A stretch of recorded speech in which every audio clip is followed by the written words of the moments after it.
श्री राम जय जय राम। श्री राम जय जय राम। श्री राम जय जय राम। श्री राम जय जय राम। श्री राम। नमस्कार। आज दिनांक 2 जानेवारी। श्रीराम जय राम। नाम सद्गुरूकडून घेणे श्रेयस्कर। श्रीराम जय राम। श्रीराम जय राम। नाम सद्गुरूकडून घेणे श्रेयस्कर।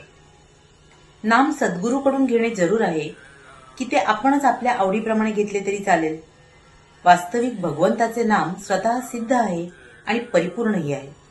त्याला दुसऱ्या कुठून पूर्णता प्राप्त करून घ्यायची असते असे नाही। म्हणून सद्गुरूकडून घेतलेले नाम आणि आपण स्वतःच्या पसंतीने घेतलेले नाम यात फरक करता येत नाही।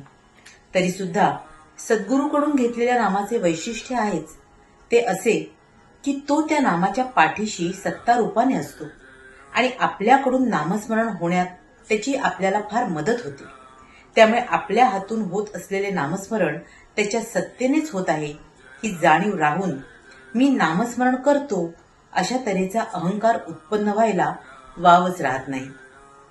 सद्गुरूच्या आज्ञेचे पालन करता करता साधकाला नामाची गोडी लागते आणि नाम पोटभर घेतल्याने त्याचा आत्मा तृप्त होतो। म्हणून सद्गुरूकडून नाम घेणे जरूर आहे।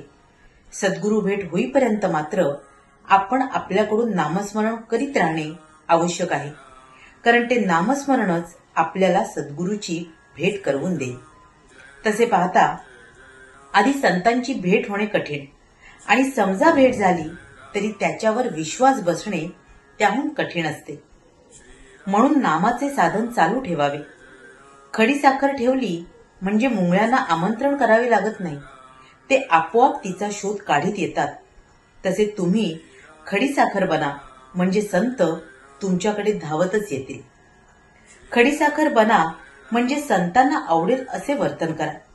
संतांना काय आवडते? भगवंताचे अनुसंधान आणि अखंड नामस्मरण याशिवाय दुसरी कोणतीही गोष्ट त्यांना प्रिय नाही। म्हणून आपल्या हृदयामध्ये नामाची ज्योत अखंड तेवत ठेवा।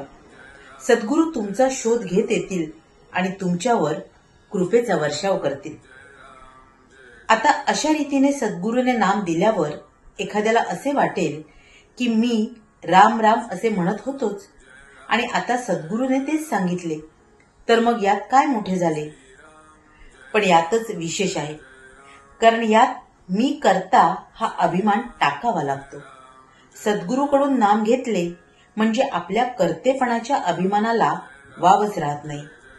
मिठाचा एकच खडा खीर नासवायला पुरेसा होतो, त्याचप्रमाणे अभिमान हा सर्व साधन नासवायला कारणीभूत होतो। म्हणून अभिमान टाकणे ही गोष्ट फार महत्वाची ठरते। भगवंताचे नाम हे औषध समजावे। भगवंताची प्राप्ती हे त्याचे फळ। जरूर तेवढेच करणे म्हणजे सांगितलेले तेवढेच करणे, जास्त न करणे हे त्याचे अनुमापन समजावे। औषध मात्र थेंब थेंब आणि सतत पोटात गेले पाहिजे। साध्या शब्दांचा सुद्धा आधार मोठा असतो, मग भगवंताच्या नामाचा आधार हा केवढा मोठा असेल। श्रीराम जय राम। श्रीराम जय राम। आपल्याला बरेचदा हा प्रश्न पडतो की भगवंताचं नाम हे आपण स्वतः घ्यावं की आपल्या सद्गुरूकडून ते आपल्याला लाभावं। महाराज इथे आपल्याला सांगतायत की मुळात या जन्मात, मनुष्य जन्मात आपल्याला सद्गुरूंची प्राप्ती होणं ही खरंच खूप भाग्याची गोष्ट आहे, दुर्लभ गोष्ट आहे। पण आपण सातत्याने नाम घ्यायला हवं आणि हे नाम घेतल्यानेच खरं तर आपल्यावर आपल्या सद्गुरूंची कृपा होत असते। ते आपल्याकडे धावत धावत येतात आणि आपल्या सद्गुरूकडून ज्यावेळी आपल्याला नाम दिलं जातं ना, त्यावेळी त्याचा विशेष फायदा किंवा त्याचं विशेष महत्व असं आहे की त्यामुळे आपल्यातला जो कर्तेपणाचा दुराभिमान असतो तो नाहीसा व्हायला मदत होते आणि त्याच्यामुळे आपलं भगवंताशी अनुसंधान साधलं जातं आणि आपल्याला आपल्या भगवंताची प्राप्ती लवकरात लवकर होण्यालाही मदत होते।